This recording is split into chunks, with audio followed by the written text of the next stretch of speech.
Hi, I'm David Downs. I'm running for position number 2 as a Tillamook County Commissioner. The reason I'm running is I'm just concerned about what's going on in the county. Especially now that the budget for everybody is tight, government has to be a little more frugal too. We have to be careful about what we do and how we do it and what the costs and the ramifications are. Basically, I'm not a politician. I've never been in politics before, but I just decided, hey, I learned a long time ago that if you have a better idea, you should either say it or you should keep your mouth shut. And I decided I'd kept my mouth shut long enough. So here I am. My background, as a child, I milked cows before I went to school. I've cleaned chicken houses. I've picked all kinds of berries, strawberries, hops, blackberries, just about beans. I've worked in the bean fields in school. And my first job was in a sawmill at 16. I pulled lumber off the green chain. I worked the mill pond. I worked the burner. And I drove the lumber carrier. All fun things to do. I worked in a drugstore when I was in high school to make a little extra money. I'm the middle child of 13 children.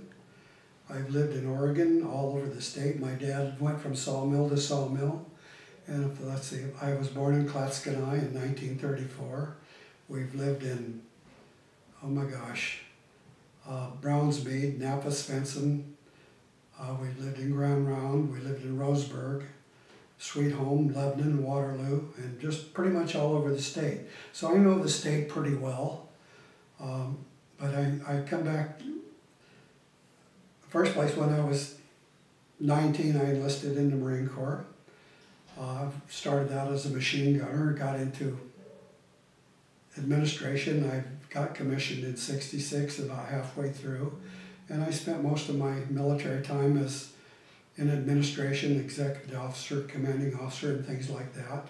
So I know how to do the administrative work. I've handled payrolls. I've done just a lot of general things, but I think basically I'm just a conscientious person.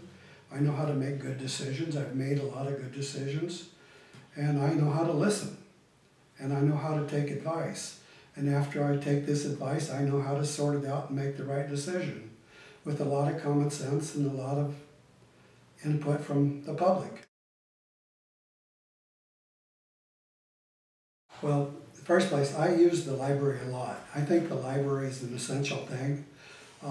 I've often heard the first thing when the government starts running low on money is, we're going to close the library. And there it goes, they threaten us to close the fire department, the police department, and all this. The library is important, okay?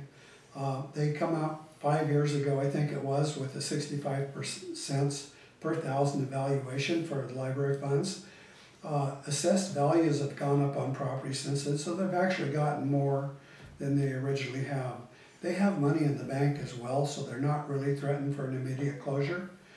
I think we need to take a good look at the library and see if that 65 cents is really needed.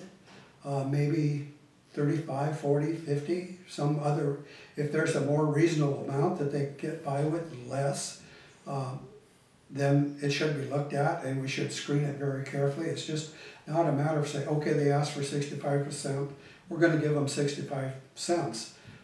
We have to give them what they need, but we have to be careful because everybody pays for that. And not just the library, but all these bills, all these things add up. And so we need to really take a good look and see what we need. But I think that maybe if we can scale it back, we should.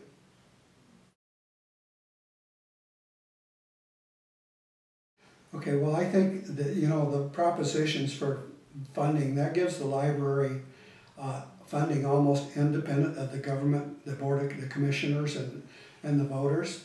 And I really think that rather than having this proposition, maybe that should come under the general fund, and the board of commissioners, the county commissioners, should have a say on this, because 5 years is a long time. It just completely takes the politics out of the library, and I'm sorry about, it is political because we have to keep these things going, but we have to fund them at a reasonable rate, and we have to be responsible to the public.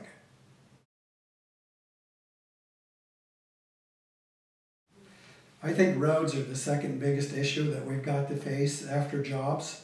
I know that, like, I live just off of Bruton Road in South County, and they've patched it and repatched it and repatched it.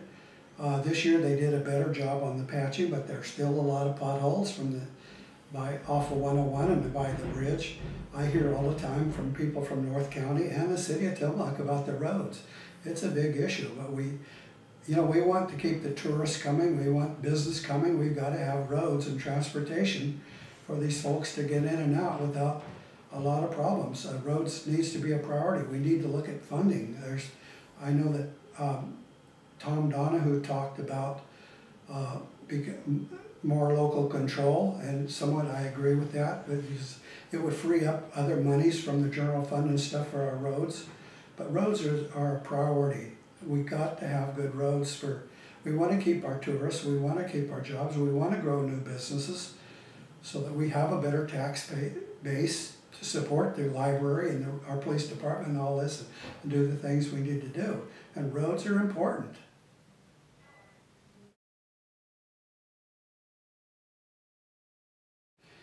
Well, we should reduce expenses as much as we can, but on the other hand, we've got to do the work.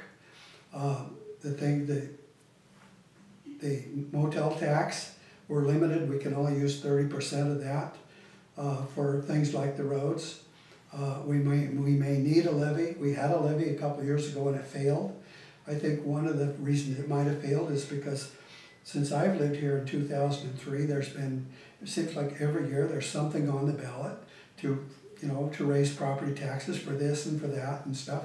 And I think it wears on people, and I think sometimes you just come to the point where you've got to say no. And that's what happened. But we've got to meet with people, we've got to sell this better, and we've got to figure out from the general fund, from the motel tax, from our own better control of our own resources. We're not getting timber resources, but our timber, there's plenty of timber to be cut. If we reasonably, it can replace itself. It's a natural resource our fishing and stuff is natural resources that contribute to this. But if we can't use them, then we have a funding problem. So we need to address all these things in order to come up with a reasonable amount of money to repair the roads and maintain our roads. They are a priority.